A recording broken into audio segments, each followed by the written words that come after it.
The Geek Speak Show Volume 2 is produced and distributed by 22 Creations Multimedia LLC.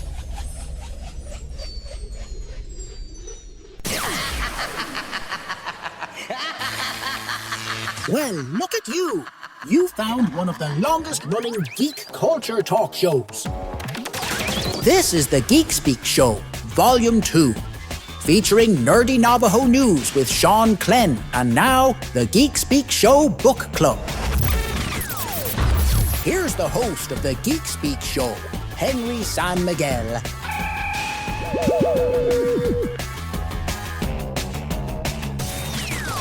That's me. Welcome, everybody. Welcome back to the Geek Speak Show. Hope you all had a great weekend and you were able to keep cool.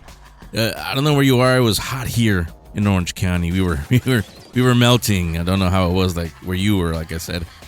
But hopefully you were able to keep cool. And if you're already starting to see fall weather where you are, well, let me know, because Sean Clenn and me are tired of all this heat. We're ready to record, to go wherever it's getting cool. We're ready to go there and record the show from there.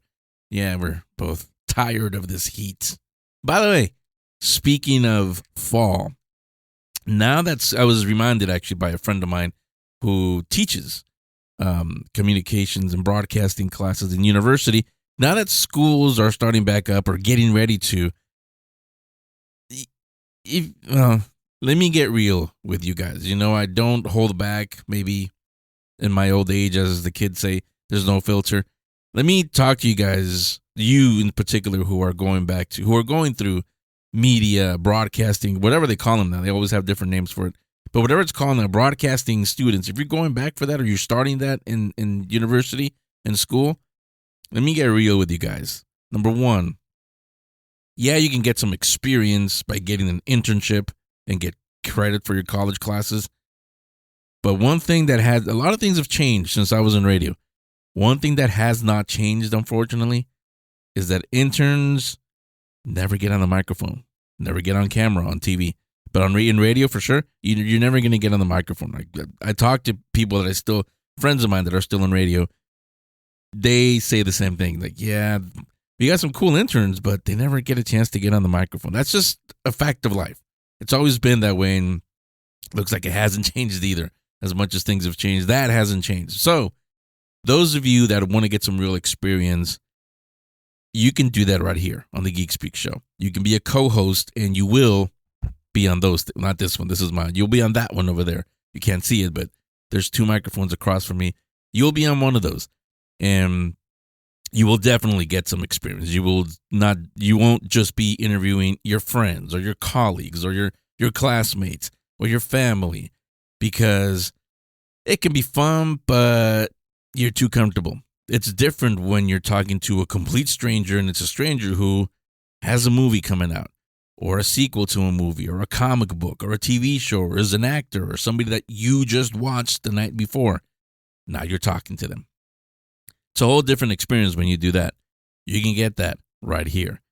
geek.speak@gmx.com. And I will say, yeah, you're going to be on these shows. We're going to hear you on the microphone, but you're also going to learn behind the scenes, the business side of broadcasting / podcasting, how everything, you're going to see everything, how it all comes together and how we form Voltron. No, how we form that's why it's called the Geek Speak Show. No, you're going to see how the episodes are put together. So if you're interested in all of that, and like I said, if specifically here I'm talking to those of you that are going to school for this is perfect for you. So geek.speak@gmx.com. Get a hold of me. We'll chat, see if there's something you want to try out. We'll talk to your teacher, see if you can get some credit or something else for it. geek.speak@gmx.com. That's the email to get a hold of us. Either I will see it or somebody else on the staff, but they'll make sure that, hey, this person would be perfect. So that it's a little reminder that I got as schools are starting back up again. And hopefully with it comes the fall and the cold, the weather. Yeah, we're tired of it over here. All right, so let's get going with the episode. Now, last week, if you listened to that episode, I introduced you to new stories from different cultures and a superhero that doesn't help humans. He fights for abused animals. A lot of you liked it. I know because of the messages I got. And you have some original ideas of your own. But you're wondering, well, where do I take it? Well, like I just said about internships, kind of the same thing applies to original programming, specifically at TV and radio stations. Will they be interested and want to listen to your ideas? No, probably not. But this is the 21st century. I always remind everybody, you don't need gatekeepers to let you in. You don't even need to walk up to their gates. What am I talking about? Well, in the moment, I'm going to introduce you to not how to get new ideas, but where to put new ideas, a new platform where you can take your original stories without having to jump through hoops, and then those hoops are lit on fire, without any of that. The Geek Speak show will continue after these messages.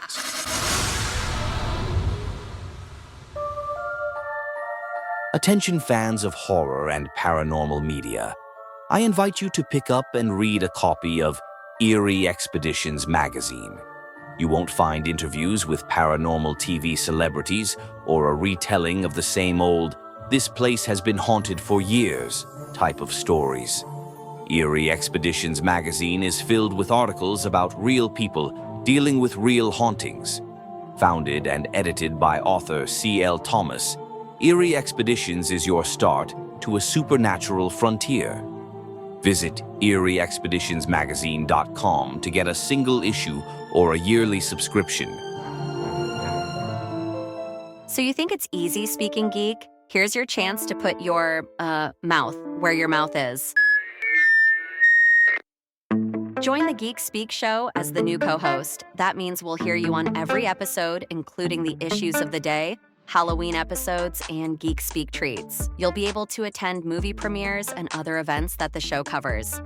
Yes, that means you'll be going to San Diego Comic-Con without having to worry about badges selling out. This is open to anyone who'd like to join Henry on the weekly episodes and on camera at various events. But there will be tryouts, so don't think you'll be the co-host just because you get in touch with us. How do you get in touch? That's easy. Send an email to geek.speak@gmx.com. Put new co-host in the subject line. We hope to have a new co-host in place before fall, so send an email to geek.speak@gmx.com or tell someone you know who would be a perfect co-host on the Geek Speak show. In case you missed it, the Geek Speak Expo has been rescheduled to the fall of 2026. That means that the search for speakers and panelists is once again on. If you have an idea for a panel, you now have an opportunity to pitch it to us to be included next year. The Geek Speak Expo is an all-ages event, so keep it all ages appropriate. You know what that means. If you have to ask if something is appropriate, let me answer it right here. No, it isn't. We are hoping to feature panels highlighting independent films and filmmakers, books including comics and graphic novels, cosplay, gaming, video, RPG, and card games, and anything else that would interest a geek audience. Visit thegeekspeakshow.com for more info and to submit a panel for next year's Geek Speak Expo.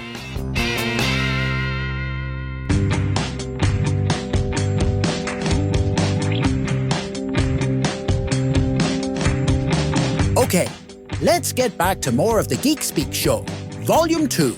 Here's Henry San Miguel. Here I am, I'm back, and let me introduce you all to Alessandra Ferreri. Alessandra is the head of content at Wattpad. Now, I've talked about Wattpad here on the show in the past. It's another platform where original and user-generated stories live. But it's more than just an app to tell my story, much more than that. Some stories on Wattpad get licensed, they get adapted, monetized. Let's hear about how that happens. Welcome to the show, Alessandra. How are you? I'm great. How are you doing? Doing fantastic. So before we get into anything, for those not familiar, let's start with letting everybody know, what is Wattpad exactly?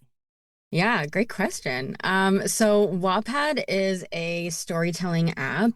We've been around since 2006, way before even mobile reading was really a thing. And it really is a space for writers at any stage of their journey to write their stories, and then readers from all over the world can come and read those stories. They can comment on them. And it's a great space for readers and writers to interact. You can kind of see stories unfolding in real time. Yeah, it's a great kind of social storytelling platform. Yeah, perfect way to describe it. So Wattpad also describes itself, it's on the website, as having a creator-first approach. Sounds pretty self-explanatory, but what does that mean exactly? Yeah, I mean, Wattpad is in the space where we want to enable any type of creator, all creators to be able to hone their craft, to share their voice, and we really want to democratize kind of the publishing industry in a sense where we're not here to gatekeep. We're not here to say like this is how you write a story, this is how you're going to be successful. We want to put that power in the hands of the creators and really just enable them to be able to have the power in their own hands and write whatever comes to mind. We want them to match genres. We want you to create amazing characters, and yeah, really just like follow your heart's desire in terms of creativity. When I first featured Wattpad, it was a few years ago. It was actually at Comic-Con, and I don't remember talking about licensing any of the submissions. Is that a new thing, or when did that start? Yeah, Wattpad has, we work with different departments internally. So we have a studios department that works with and does our adaptations. That is it's called Webtoon Entertainment, and it's owned by our kind of parent company, Webtoon. But basically we have a film department, we have a TV department, we have an animation department that looks and scouts for exciting stories from the platform. And we would work with that creator to see if they're interested in looking at adapting their work into a different format. We also have a few publishing imprints as well, which falls under our consumer goods banner on Webtoon, and they are looking for great stories. We have an adult imprint, we have a young adult imprint, and we also have a graphic novel imprint. So there's a couple opportunities there. Work with us in that way, but we also work with producers and publishers externally as well. Like we've done partnerships with HarperCollins and Penguin Random House, both in English language but also in like Spanish as well. So there's a lot of opportunities here, and we have great relationships with different media companies depending on what your creative interests are. So with all the submissions that you guys probably see, how do you determine which ones are perfect to license or adapt? Yeah, I mean, one thing, it also, first and foremost, it depends on what the creator wants, because like we want to enable the creator to kind of choose their own adventure in terms of how they want to share their story with the world. And so sometimes that means they just want to put it out in the world and engage with their fans and build their fan base. But sometimes that also means they want to, they have aspirations to publish or to see it as a movie or a TV show. And so part of what my team does as the content team on Wattpad is we do scout for content, and there's like real humans here, lots of like just pop culture story nerds. Like we love to read all different types of genres, and we do a blend of art and science. So we're looking at editorial considerations, of course, like how well written is the story, what are the characters like, what's the voice like, all of that stuff. But we have access to our data and analytics, so we can also kind of see who's engaging with the story, how many people are engaging with the story at a given time, how it's ranking, how viral it's going, all of that stuff. I think that one of the main things that we look at, though, because you can see that and be like, oh, you're just like another publishing company that's looking for the cream of the crop right at the top. But what we really look for is a great voice and a great story. And it doesn't really matter if you have the most reads on the platform, or you're just getting started, or you have the most polished story, or it's a little bit rougher on the edges. That's okay. What we're really looking for is potential and how our audience is engaging with those stories. And that can take so many different forms. Yeah, I like that you put it that way, because that's one thing that a lot of creators, that's what stops them from getting it out there, is that they think, maybe I don't have it. I'm not as good as, a professional writer. But you're right. It's not just the talent. It's also the potential. And when someone like you guys see something in that, you chase it, and you never know what comes out of that. So funny you mentioned a minute ago that there are humans behind us, because that's something I was going to ask you, and it's a topic I've been talking about here on the show for a while now. Does Wattpad accept submissions generated by ChatGPT or other generative AI stories? Well, actually, we don't accept submissions at all. Like, really, our platform is built where you can post your story as long as you're over 13 and you have an email address. You can post your story. So no one's really looking at submissions from that regard. It's kind of like it's an open user-generated content platform. So Mm-hmm. no one's even telling you that like there isn't a barrier to entry to even start posting your story at all. So, but yeah, we are in the business of helping writers succeed, and we want to give them the space to hone their craft and really express themselves however they see fit. And so we want that, like that means humans, like we want human writers to succeed. So we want to be looking, we really want to look at what our user base is excited about, what they're reading, what they're engaging with, and we're not really we're not interested in the AI component. No. Yeah, I think that there's like, I mean, there's always a possibility as AI continues to evolve that there could be tools to help enable writers. Like that is always a possibility. Yeah. And as long as it's helping writers write, but they're doing the writing, then that is always a possibility, of course. But yeah, we're always looking for the creatives. Yeah, and that's a great way to describe it. I've talked about, everybody talks about, because we've all seen Terminator, what can happen with AI potentially. But I always say, don't be afraid of it, because AI really could be a tool. Now, there's a difference between using it as a tool, like you said, but then using AI to completely create something new. That's what you're talking about there. This could turn into a big conversation, but would there be protections in place, or will it be to make sure that AI doesn't borrow, we'll say, from user submitted stories on Wattpad?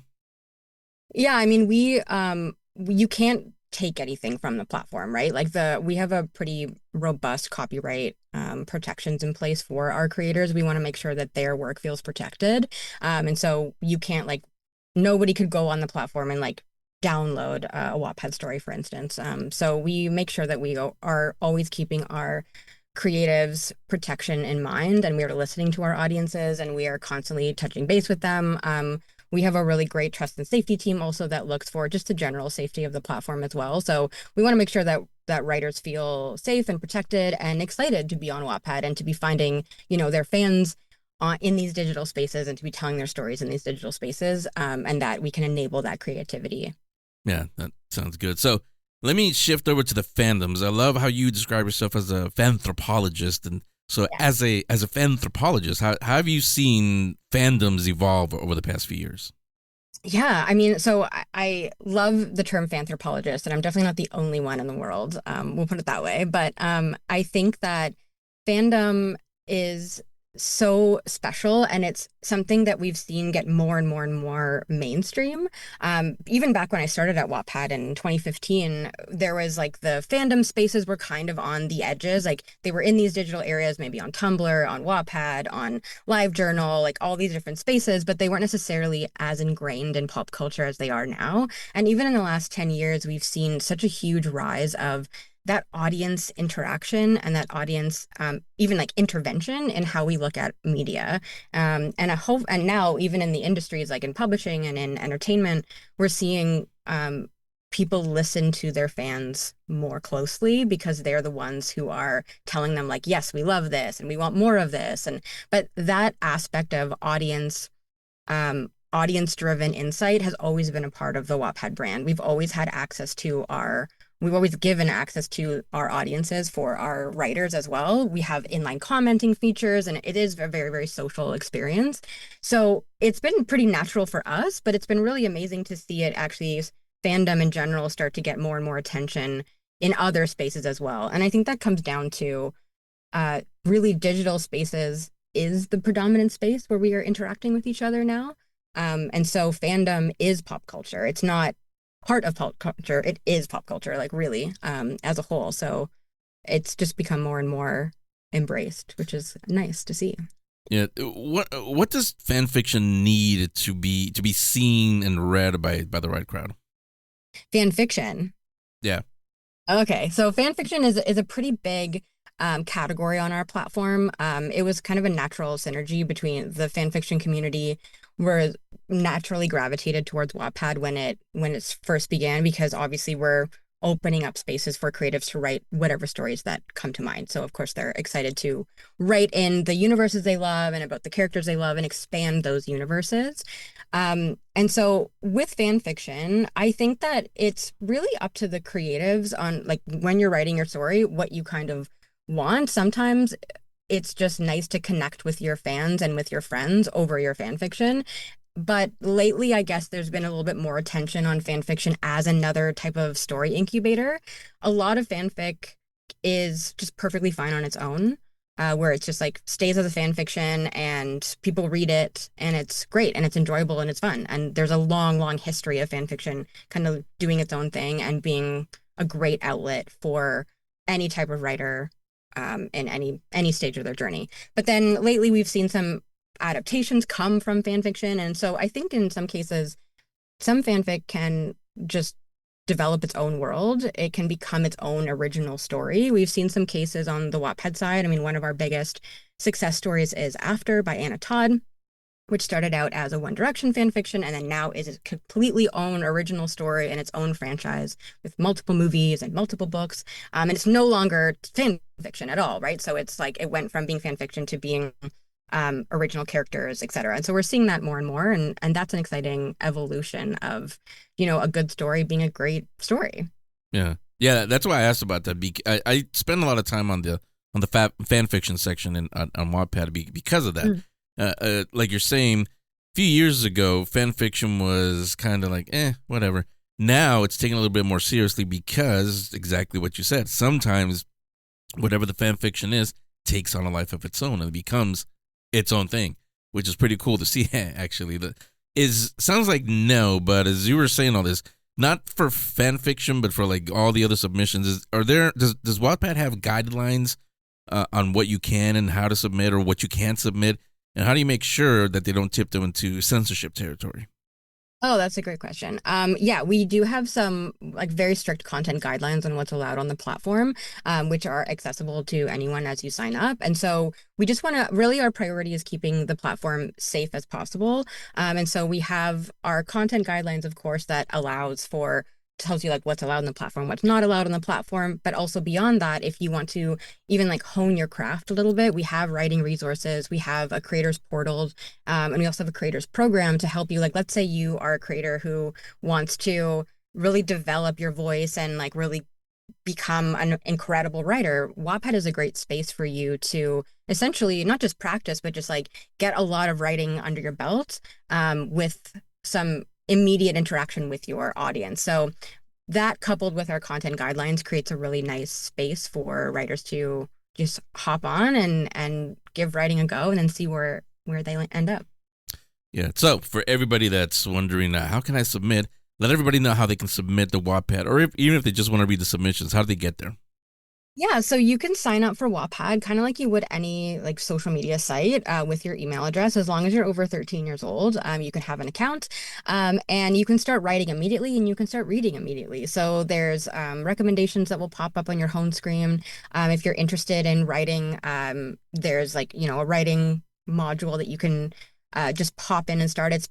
There's not a big barrier to entry to join. It's like pretty easy. If you have like a manuscript in your back pocket, if you have something on Google Drive that you're like, oh, I really would love to like see what people think of this. This is such a great place to start. And Wattpad also, we have so many different genres. You can put poetry on there. You can put nonfiction. You can put any type of genre, horror, sci-fi, whatever you think. You can put your fan fiction on here as well.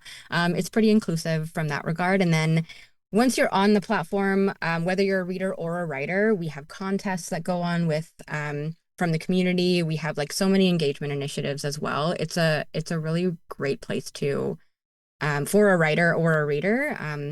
It's a great place to start. It is, and I have it all linked up on the show description for all of you listening. Thanks for spending a few minutes with me today, Alessandra, and thank you and Wattpad for providing another platform for all creatives. So you're welcome back on the show anytime, and thanks again. Thanks, Henry. Thanks so much. You got it. So, do any of you have an original story? Now, if you're thinking, yeah, I do, but I know you guys just had a whole interview about it, but I don't know if there's an audience for my idea. Well, let me tell you, there is. How do I know? I'll give you proof in a moment. So you think it's easy speaking geek? Here's your chance to put your mouth where your mouth is. Join the Geek Speak Show as the new co-host. That means we'll hear you on every episode, including the issues of the day, Halloween episodes, and Geek Speak treats. You'll be able to attend movie premieres and other events that the show covers. Yes, that means you'll be going to San Diego Comic-Con without having to worry about badges selling out. This is open to anyone who'd like to join Henry on the weekly episodes and on camera at various events. But there will be tryouts, so don't think you'll be the co-host just because you get in touch with us. How do you get in touch? That's easy. Send an email to geek.speak@gmx.com. Put new co-host in the subject line. We hope to have a new co-host in place before fall, so send an email to geek.speak@gmx.com or tell someone you know who would be a perfect co-host on the Geek Speak show. Let me assume for a few seconds. Because the Halloween episode has always been the most downloaded episode in the show's history, I'm assuming you all enjoy getting scared. I'm assuming that's because you've had an experience that you just can't explain. Disembodied voices, shadows out of the corner of your vision, unexplained sounds when you're home alone. On this year's Halloween episode, Henry and Sean Clenn want to try something new. They want to hear your experiences and share them on the Halloween episode.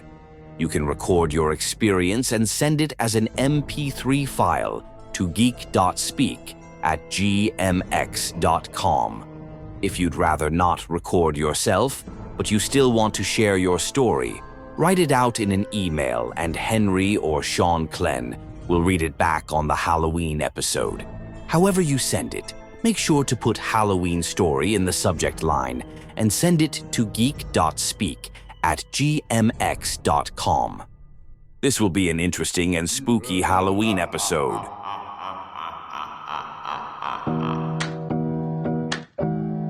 Hello there. Ready for more Geek Speak? Good. Because Henry's ready to speak more geek. Now back to the Geek Speak Show, Volume 2.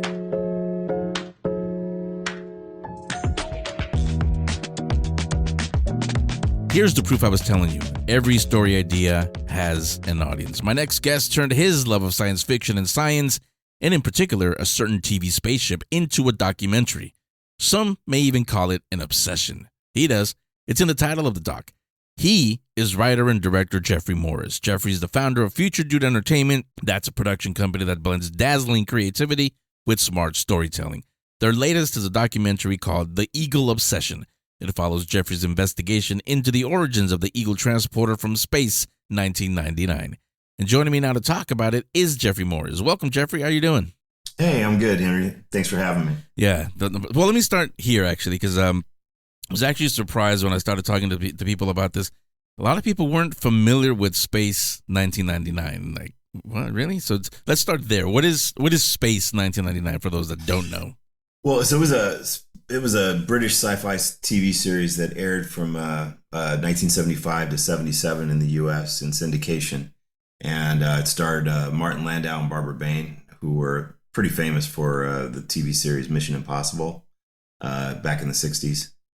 And so it was an American-led cast, and it was a show that followed the adventures of a group of people who were on a moon base set in the year 1999.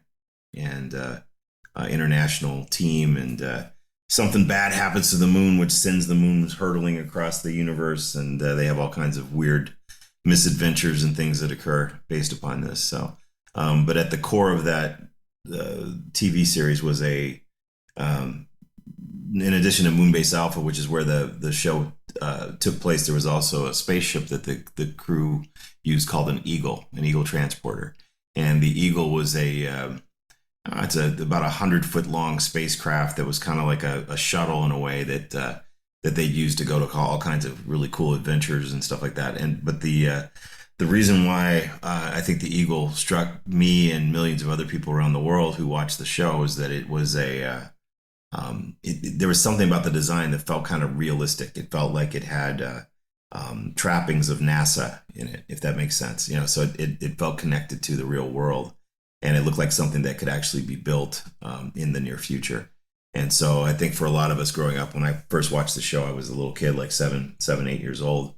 It felt like, okay, if I, project myself forward 25 years into the future, I'll be flying a spaceship like an eagle because I want to be an astronaut and I want to go up into space myself. So that's what that gave us. That's what that show was about and how the whole thing worked. Yeah, when I first saw it, I was a kid also.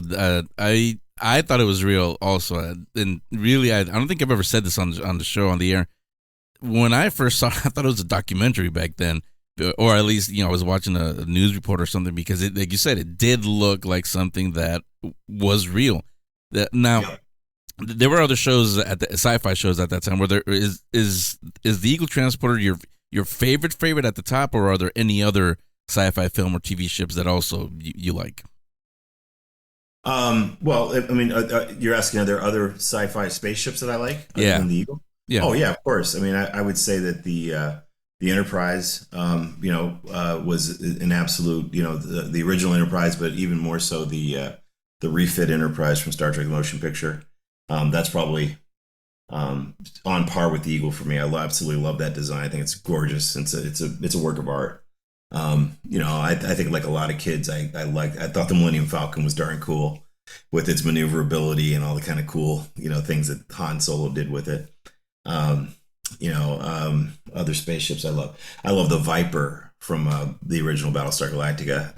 That's probably, that and then followed by the Starfighter from Buck Rogers. That was probably my favorite space fighter design of all time. Yeah. So yeah, there've been a few spaceships that I have dug on. The pods in 2001. Those are super cool. It's just designs like that. Yeah, for sure. I could go on and on. There's all kinds of different spaceships that I really dug. But I would say my favorite other than the Eagle is probably the Enterprise from the Star Trek: The Motion Picture. Yeah, that's usually when you're out for drinks or dinner or something. That's a long conversation. Like, what's your favorite ship? And yeah, you could go on all night with that conversation. But going back to the documentary, how long was the idea for the documentary? How long was it in your head? How long have you been thinking about it? Well, actually, what would I say? The documentary actually first came into my head about 3 years ago, almost exactly. I was like August of 2022. I was just sitting around, I don't know, I was just kind of thinking a little bit about different spaceship designs because I have other projects that we've been working on and developing and everything. And I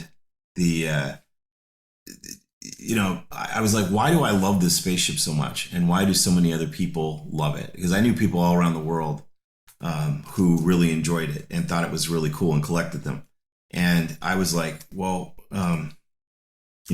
the bottom line is that, there's got to be something here that's keeping people sort of addicted to this design after 50 years. And I started asking others, like, what do you like about this thing? Why do you like it?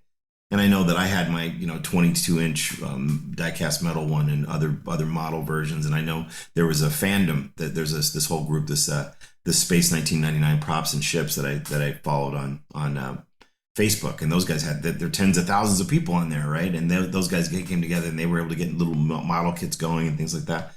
So I was like, there's something here. And one more thing, all the artists that I saw over the years who there were people creating blueprints of it and people creating original art and imagery of it, all those sorts of things. So there's a lot of stuff there, that was happening. So if that makes sense, it's like it was enough to get me thinking there's a story here.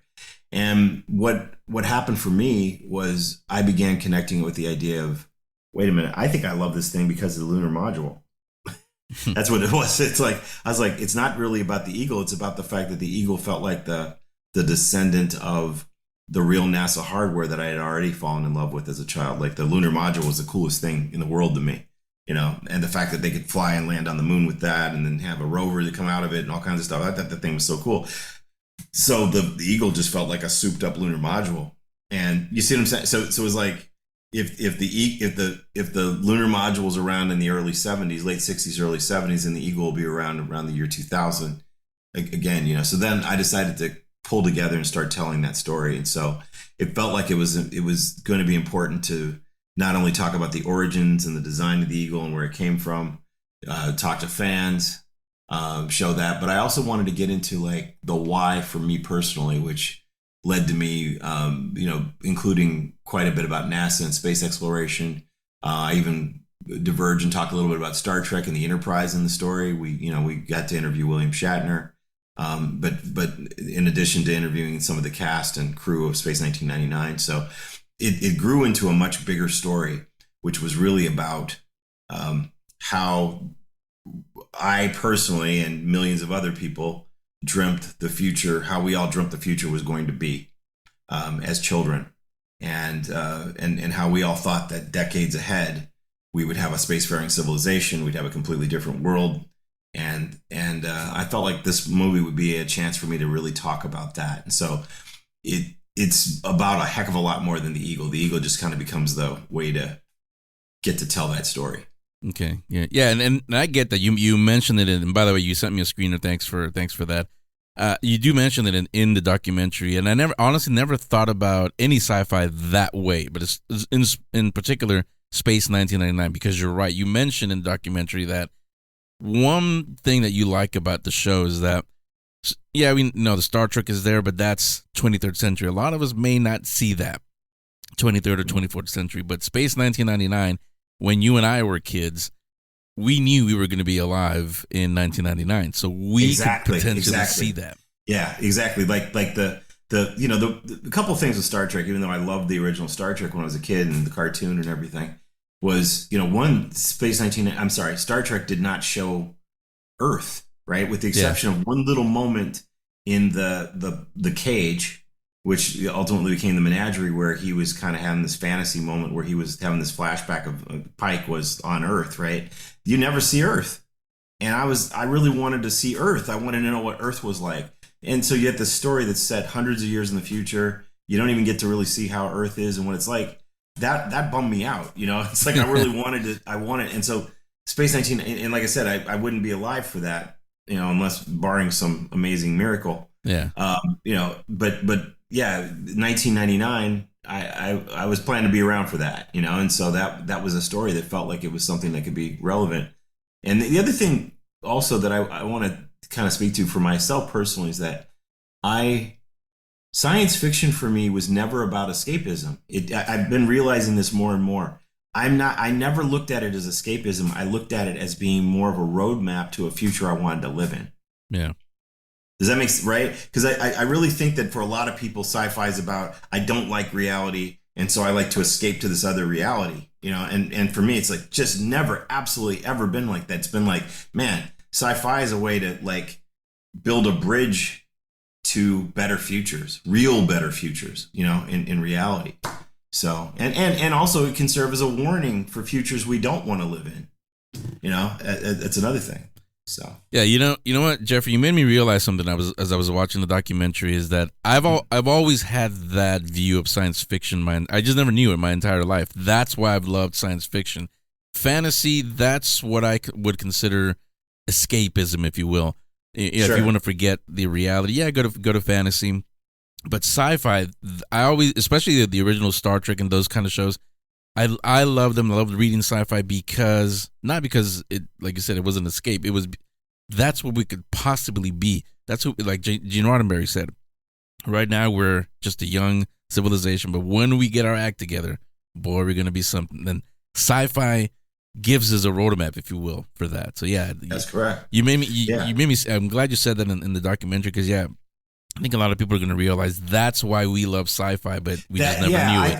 I don't know if people actually realize why so many of us actually love it, right? Yeah. It's like, I think we love sci-fi because it exemplifies the worlds that we imagine, worlds that we'd like to see occur, especially something like a Star Trek or the root of a Space 1999, right? The Space 1999, like let's remove all the fantasy elements and the far-fetched aspects, but just the idea of you've got a moon base with an international crew, with spaceships and rovers and medical centers and you know what I mean, and all this infrastructure to live and work on the moon. That felt completely believable. Yeah, completely believable. Yeah. And the other part that I was about to say is, it's not just the technology part. Yeah, that's cool. We got smartphones and a lot of stuff that is very Star Trek-like, we've said over the years. but it's the human side of it. How we Right. humans, what we can be in the future. That's the part that really should get us excited about what sci-fi Yep. could show us. So, Yep. besides yourself, we're going to see you, obviously. Who are the viewers going to see in the documentary?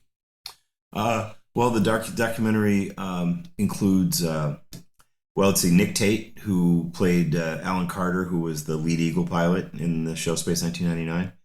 Nick's a great Australian actor who has a great background. He's also a voiceover artist, and he did the original Jurassic Park trailer. That's his voice you hear on that. And then Nick also has been in several episodes of Star Trek, Next Generation, Deep Space Nine. So Nick's in there. Barbara Bain, who is an absolute legend, who played the Dr. Helena Russell in Space 1999. She's in it. I was able to score an interview with William Shatner, and we all know who he is. And, it was amazing. He's 93 years old the time we interviewed with him, but he and I developed a really great rapport, and it's a very fun interview. I've got Dr. Sian Proctor, who is the first female pilot of any commercial spacecraft, and she flew in the SpaceX Inspiration 4 mission. She's in there, and Charles Duke, who was the lunar module pilot for Apollo 16, who has always been a hero of mine, which is really cool. So that's just some of the people that you get to see. Oh, Kevin J. Anderson, the author, well known for Dune and Star Wars X-Files universe. Yeah, Kevin's in there as well, and he's a good friend of mine, which is a lot of fun. And I think when people watch, it's going to be pretty obvious, especially as they start hearing your story. But when they watch the film, who is your favorite subject or segment to shoot for the film? Oh man, that's a hard one. I mean, obviously, one of the things we did is recreate the cockpit of the Eagle. Yeah, and going all the way back to childhood, I loved that cockpit. I thought it was such a cool design. It was so cool, the way you could kind of stand up and then sit down, the seats would slide forward and all that stuff. That was awesome cockpit. And I was able to recreate the cockpit of the Eagle at Pinewood Studios. And I was able to bring Nick Tate back. And so he was sitting in the Eagle cockpit for the first time in 50 years. And that was a really, really magical moment. I would say that's probably the most magical moment in the film. Yeah. Honestly, that's my favorite part of the whole thing, because that would be like, for any of us, like I've sat on the Enterprise's bridge, the chair. But William Shatner wasn't there. Yeah. There was one time, it was I think it was at a WonderCon or Comic-Con, one of those conventions. There was a recreation of the bridge, and Nichelle Nichols was still there. She was still alive, and she was signing. So I sat at the chair. She wasn't paying attention to me, but she was just signing. But to me, that was the closest I ever got to being on the bridge of the Enterprise with a actual crew member there. You, not only did you sit with the pilot, you guys pretended that you were taking off. So we could put ourselves in your shoes and say, you know what, I would love to do that. Be there with, sitting next to Han Solo, next to Harrison Ford, or whoever it is. That'd be the equivalent, right? It'd be like sitting next to it'd be like you being, Chewbacca sitting. You're sitting in Chewbacca's seat next to Han Solo, right? I mean, you don't say much in the scene, but us, the show is called the Geek Speak Show. We understand. We see it in your face. You're that kid again. Absolutely, that scene. You can see that. So for me, I like that segment. Yeah, I think that was pretty magical, and that was probably the biggest accomplishment and honor of the production for me. And one question though, what happened to the cockpit that you built? What happened to it? It's in storage at Pinewood in England. So it's still there, all ready to go if we wanted to ever pull it out and put it back together. So we'll see what happens. We're trying to see what the course of this film will be, and I'm still trying to get some meetings with ITV, the owner of the Space 1999, to see if there's any interest they might have in, either rebuilding the series or doing something with this. But I absolutely wanted to keep it around, see what happens. So yeah. When is it going to be available for the public? The documentary. So we're doing a private industry screening at the Toronto Film Festival coming up in September, which is really great. So we'll be showcasing the film for all kinds of buyers and distributors from all the major streamers and studios. So that'll be a great chance for us to see, who wants to take the film and really bring it out to the public. Well, that's the goal with that. But as far as festivals, we've got there's going to be well, first off, we're going to show it at the first big public viewing will be at the Space 1999 50th anniversary celebration that'll be happening in Los Angeles on September 13th and 14th. Okay. So we'll be showing it there. We're going to be showing it in Hollywood at the Hollywood Black Film Festival. That'll be in October. We're showing it at the Sydney Sci-Fi Film Festival, which will be in early October. And then we're planning to have what we're calling our world premiere of it at the Twin Cities Film Festival in that'll be at the end of October.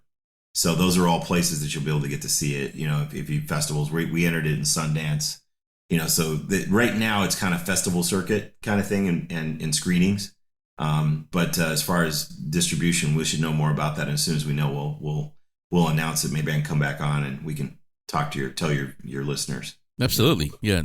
I have no doubt this is going to be picked up. It's a great documentary. But this question, I mean, the obvious answer is everybody, but who did you make this documentary for specifically?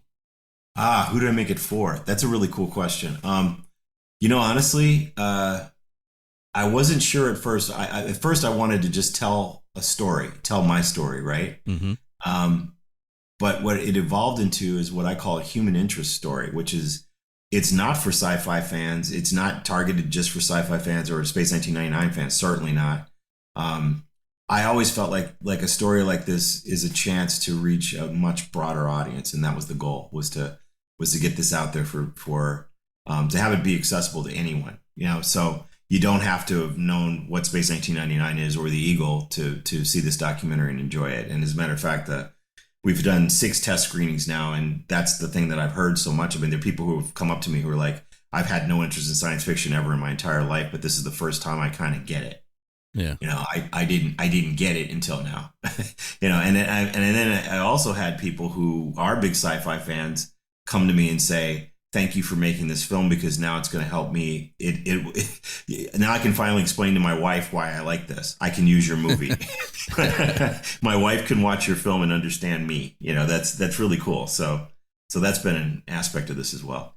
Yeah. Jeffrey, I got to tell you that I watched the movie over last weekend. And I called a lot of friends and said, you guys, you got to watch this when it comes out. And I told them what it's about. Granted, a lot of them are already sci-fi fans anyway. But when they hear that it's not really about Space 1999 or about the Eagle Explorer itself, it's in there, obviously. But it's exactly the ideas that you just mentioned. They said pretty much what you just said. Cool. Now I can show it to people who don't get why I like sci-fi. So, yeah, I think this doc is gonna touch people that aren't specifically Space 1999 or sci-fi fans. Right. Yeah, that's exactly right. Yeah. Yeah, no, and thank you very much for the kind words on this. It's really, really great. Yeah, it is. It's very inspiring is the word I'll use to describe it. Now, I was thinking about this actually, and I've spoken to a lot of filmmakers on the show and gotten different answers, but sort of the same at the same time. So let me ask you, especially as somebody who, like me, grew up consuming science fiction and you work in the entertainment industry, the film industry. What's your view on AI and AI specifically in filmmaking? That's a really good question. I gotta be honest with you. I am not a fan in any way, shape, or form. I think it's cheating. I think it's plagiarism. I think it's lazy. I think that it is capitalism in its worst. In other words, this idea of like, well, it's cheaper to do it like this. It's like, okay, there's never a thought about first off, the creative process, right? There's nothing easy about making a film. And there's nothing easy about creating a good idea. You know what I mean? Like having a good, solid, memorable idea that can withstand the ages. That takes skill, and it takes time to build those capabilities and the ability to do that kind of storytelling. And we've got something now that, you say you go into ChatGPT and say, all right, give me a screenplay. or give me some dialogue. Well, what's it doing? It's a large language model that's going to just, access all this trained data that's got all these screenplays and stuff in it, right? So then within a fraction of a second, you've got some dialogue. It's not good dialogue. It's derivative. It's poor, but if you're a studio, you say, hey, that's great. Now I don't have to pay those pesky writers who I don't like dealing with. I don't have to pay them. I can just pay someone to type this in, pay them a lot less money, prompt, give me a sci-fi script. And then suddenly you've got a script. And the sad part is that we have a culture right now that is so, media literate in a lot of ways and lacking critical thinking capability that there are people who will be just fine watching AI slop garbage that's been just thrown together, and so you ask, I'm going to tell you what I think. It's like I'm not a fan. I have enjoyed some AI generated humor, right? The idea that you can say, let's take this ludicrous idea, or something, and then take some aspects of reality and put it through some ludicrous thing, but it's for humor, right? It's parody. It's not. That's no different than a caricature, right? Yeah. Or an animated thing, right? That to me is fairly harmless. But the idea of saying we're going to use AI to actually replace writers, replace directors, replace producers, replace visual effects technicians. I've struggled to some degree with the use of CG in a lot of, especially in the sci-fi genre, because I think that first off, it comes across like it's very video gamey quite often. It's like I think there's a lot of modern movies and TV shows. The visual effects come across like video game cutscenes to a large degree, as opposed to if you go back in time, and you think about the amazing visual effects that were being done in the 70s, 80s, even into the 90s. They were analog, and these people were doing, maybe they had computer motion control, for the miniatures, shooting the miniatures and stuff like that. But matte paintings that were hand painted. All these things. There was a beauty to that and a tangibility to it that I really think that CG doesn't have, let alone AI, right? It's like AI takes it to this really weird, it kind of looks real, but it kind of doesn't. But it's coming, and I don't think we can stop it, because the last thing I'll say about it is that, people talk about it like it's a force of nature. AI is coming. AI is going to do this. It's like, no, AI is not doing anything. It's people are choosing to use it to replace other people to make money, and that's what's going on. This is a choice, and I think it's really, really kind of sad, So hopefully I answered your question. Oh yeah, no, I mean, I was gonna say it's pretty much what every filmmaker that I've talked to has said. None of them are a fan of AI. AI generated original, quote unquote original ideas, because we've said that. We call it what it is. It's stealing. AI is stealing. That's why I know students, film students that I meet, they get excited. They want to put a part of their script online. I said, don't do that, because we live in the age of AI, and when it goes searching for stuff, it's going to grab pieces of your script, your art, whatever it is, and call it original. But it's not. So yeah, I'm on board. Everybody in the film industry agrees with you. They, like I said, you all pretty much say the same thing, and thankfully, there's also some people who will potentially be consumers who have said, I will never pay to watch anything AI generated. No, there's no point. And the other thing that I'll add is it's funny. I draw, I illustrate. I've been drawing most of my life, and the thing that's interesting is like people will see drawings I do, and they'll go, man, that's so good. I can't do that. Like, I wish I could do that. And I'm like, well, you can. Yeah. But the thing that's missing, the missing piece is they don't realize, like, I didn't suddenly instantaneously draw like that. It's think about the process when you see the stick figures that someone drew, when they were a small child, and then you watch them evolve into an amazing figure artist, right? Or comic book artist or whatever. That's a lifetime of practice. It's like patience and honing those skills, and you know what I mean? And what bugs me about AI is, like, you have people who are basically typing a prompt and then going, I made that. Look at this piece of art I made. It's like, you didn't make anything. Yeah. You didn't make anything. You plagiarized a bunch of different content that got slammed together to create some sort of image. And I personally think it's disgusting, and I think it's really sad that because look, humanity, we don't even have our stuff together without this. Like we still had a long way to go, and in terms of our ability to reason and our ability to sort of empathize and treat the world and each other and all these things better, and to grow and evolve. We were we've got a lot of problems there.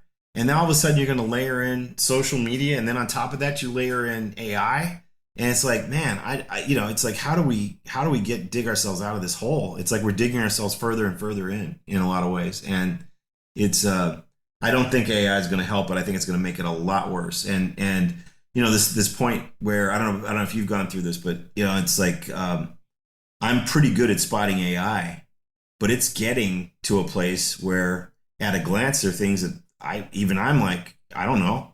Think about the world in the next few years when you're going to be the place where you will not be able to know the difference. Well, then what is truth anymore? What's reality anymore? Yeah. So it's sad to see that it was way more important to make money off of this than it was to try to figure out a path forward that actually was going to, look, I think AI could be a tool that humans could use to actually be smarter, right? To help us reason and become smarter. The problem is it's being used for the exact opposite. Yeah. That's always, I always say that it's always the problem is when there's new invention. When humans come into it, then that's when we get problems. Right. Well, the problem is, like, we can have inventions and create things, but the thing is like, where's the measured perspective that actually brings us to a place where we're able to, right? It's like, okay, we got this new invention, great. Are we thinking it through? Are we making decisions? Are we deciding what we're going to do with it without, you know what I mean? Are we just kind of going, hey, this is great, we can make money off of this, And I think it's kind of famous last words in a lot of ways, Yeah, well, it's a lot like what Jeff Goldblum's character said in Jurassic Park. You didn't stop to think about whether you should. You just did. Yes, I actually think Jurassic Park. Yeah, it's funny. I never, something, I didn't really realize that, like, that. I'm glad you brought that up, because that metaphor with Jurassic Park is very, very similar to what's happening with AI. Yeah. The dinosaurs and what's happening with that, it happened in that story. That's, instead of us resurrecting dinosaurs, we've generated this alien intelligence that we don't even truly understand, and then we're handing the reins of all these different aspects of the world over to it. You talk about sci-fi, right? We were talking about science fiction pointing the way. This is the kind of stuff that science fiction's been warning us about for decades. Mm-hmm. Yeah. And instead of learning from it, we just end up, using it as, it seems like it's supposed to be a warning, guys, not a blueprint or a roadmap. Yeah. I mean, we're talking about Space 1999, Star Trek. Those shows, they had a version of AI, but it was a tool that worked along with the humans, not and replace that's exactly the humans. Right. It's a tool. They didn't outsource their intelligence to. It's funny. I had somebody say to me on my short that I did, the underwater short with the submarines, Oceanus, years ago. I had someone say to me, "Well, I don't understand. If it's in the future, like, wouldn't they just have like an AI in the submarine? They just tell it where to go and everything." I'm like, well. Like, what would be the fun? First off, as a storytelling view, like, where would the fun be in that? Could you imagine, Han Solo's in the Millennium Falcon and they got to go through the asteroid field, and you say to the computer, "Hey, can you avoid these?" you know what I mean? It's like, what kind of movie would that be? Yeah. Yeah. It's just not. It's really interesting. So yeah. Yeah, like I said, this is a discussion that we can go on for hours. We almost did here, but it's definitely big. I mean, there's a reason why we just had a strike. That AI was a big reason for those strikes. So yeah, Hollywood knows that. Well, the actors at least, that this could be a danger. So yeah. Well, yeah. I mean, I think that this again, the part that I want to always stress is it's not AI that's the problem. It's the use of AI and the fact that the people deciding to implement it are doing it in order to get around working with other and paying other humans. Does that make sense? This isn't a force of nature like a tornado. This is something humans, a group of humans, CEOs, accountants are choosing to do this. Yeah, that's why I keep saying it's time for us, the creatives, to create our own studios, which is what you did. That's exactly what I'm about. That's why I'm building my own studio, because I'm literally was in a mode recently where I had some people that I was talking to, and they're like, we could get this, you could get a meeting with some of the big studios and blah blah blah. And I'm like, I don't really want to, because I don't really like what they make. Yeah. And I'm not looking to have my content turned into that. Could you imagine what the Eagle Obsession would have been like if I had a studio telling me how to make it? Yeah, not what I saw over the weekend. That's for sure. It just wouldn't have worked. It wouldn't happen. Yeah. Well, it would be just Space 1999, a vehicle just for that. Well, that's one thing. Yeah, absolutely. And then think about it. As you said when we first started out, tons of people don't even know what Space 1999 is. Yeah. So then what are we doing? We're just it's like, I didn't want to make a film that was nothing against Space 1999 fans. I'm one of them, right? But it's just that, I wanted to make something that could reach millions and millions, tens of millions of people, as opposed to something that was going to be for thousands of people. Yeah. Yeah. And this does, honestly, like I said, I really, really enjoyed it. Not just for the Space 19, not just for the sci-fi, it's just for the human part of it. Like I said, it's a very inspiring documentary. That's how I'll describe it. Thank you so much, man. I really appreciate that. And real quick, Jeffrey, tell me, we mentioned it a second ago. Tell me about your production company, Future Dude. What's that all about? Well, the whole goal with it has been to, develop and produce original science fiction content that's in the lower budget range. Something like the same way Blumhouse kind of did horror, or Tyler Perry's doing the kind of black-facing content, right? That's really for a specific target audience. Mm-hmm. I want to make sci-fi that's for folks like you and me. That's smart and doesn't talk down to you. Not excessively violent, not gory, it's just the good old-fashioned stuff we grew up with. That just general audience. A kid could watch it, a family could watch it, but no, it's not a family movie, but it's like everybody could watch this. Yeah. That's something that I think is just so missing. It's like there are all these shows. It's like there's no way I could have, when my kids were little, I was like, I can't watch this for my kids. So I actually had to go back and show my kids old stuff, and everything. So Future Dude's really about developing cool intellectual properties. So I've got this movie Persephone that we've developed that we got really close to getting into production, and the pandemic derailed it. But we've got that. We've got Oceanus, our underwater film. We've got a number of IPs that are sitting there. What I decided to do, because one of the challenges we've run into is the studio system. At this point, it doesn't have anything to do with if you've got a good story or a good idea. It has to do with who are the actors attached. Yeah. The studio system is very much, and I think streaming is what caused this. But it's like, who are the celebrities? Who's the celebrities?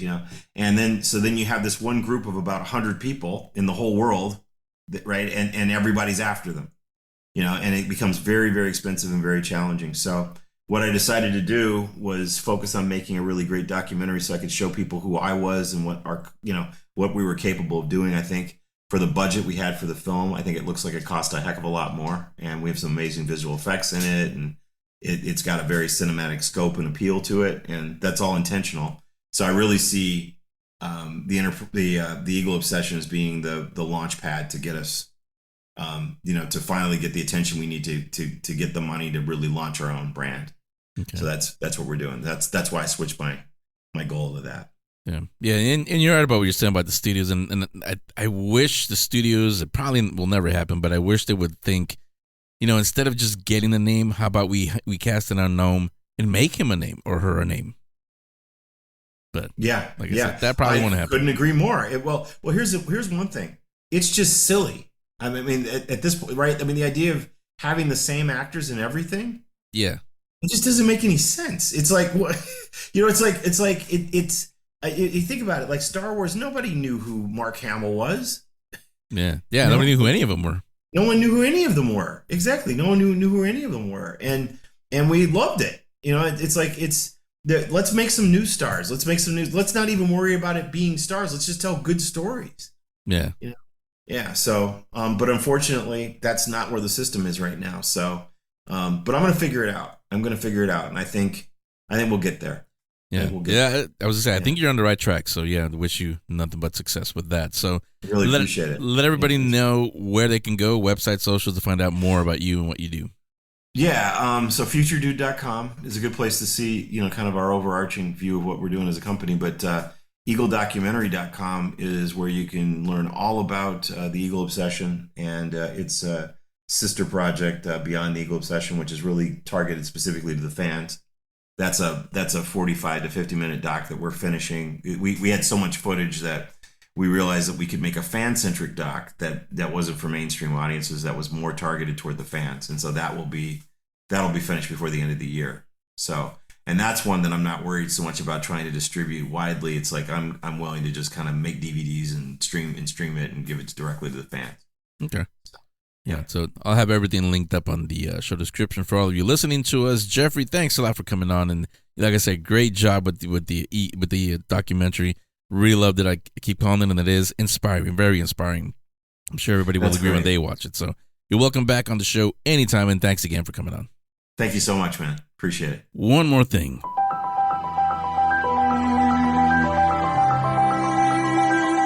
This is the Geek Speak Show Book Club. In here, you'll find books new and old, comic books, graphic novels, anything you can read which will interest you if you like this show. Welcome to the Geek Speak Show Book Club. I'm going to go with a classic this week, only because I just started rereading it myself this week. And that is the Lord of the Rings trilogy. Now, you all know what it is, but if you're one of the few who hasn't read the books, and this time I can't look over at Sean Klein because he actually has read these. But if you're one of the few who hasn't read the books, you've only watched the movies, then honestly, you owe it to yourself to read J.R.R. Tolkien's arguably three greatest books, the Lord of the Rings trilogy. Because I started I think I've said this before. If you're a new listener, there are certain books that I always reread every year, not because I don't like reading other books, but because these are just so good.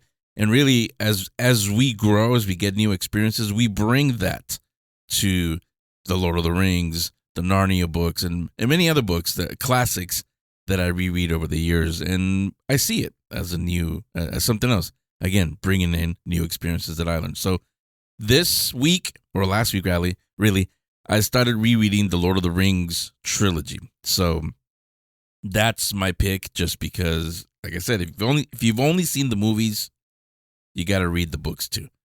So that is my pick for this week's book club. If you have a favorite book, comic book, or graphic novel that you'd like to be featured on the book club, let Henry know about it. If you're an author and you'd like your book, graphic novel, or comic book and you to be featured on the book club, definitely let Henry know. Henry at thegeekspeakshow.com. The book club will be back next week, exclusively on the Geek Speak Show Volume 2. Well, maybe. That's it for today, but next week, I'm thinking it might be time to sit down and discuss some of our issues. Maybe. We'll see. Come back next week, and we'll definitely speak more geek. While you wait for next week's episode, you can visit the show online at thegeekspeakshow.com.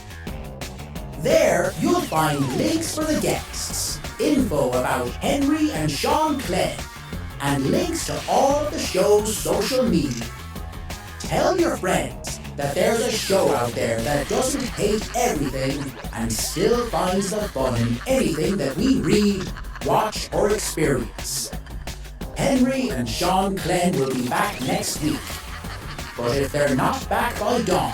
Okay, you people sit tight, hold the fort, and keep the home fires burning. If we're not back by dawn, call the president. The Geek Speak Show, Volume 2 was produced and distributed by 22 Creations Multimedia LLC.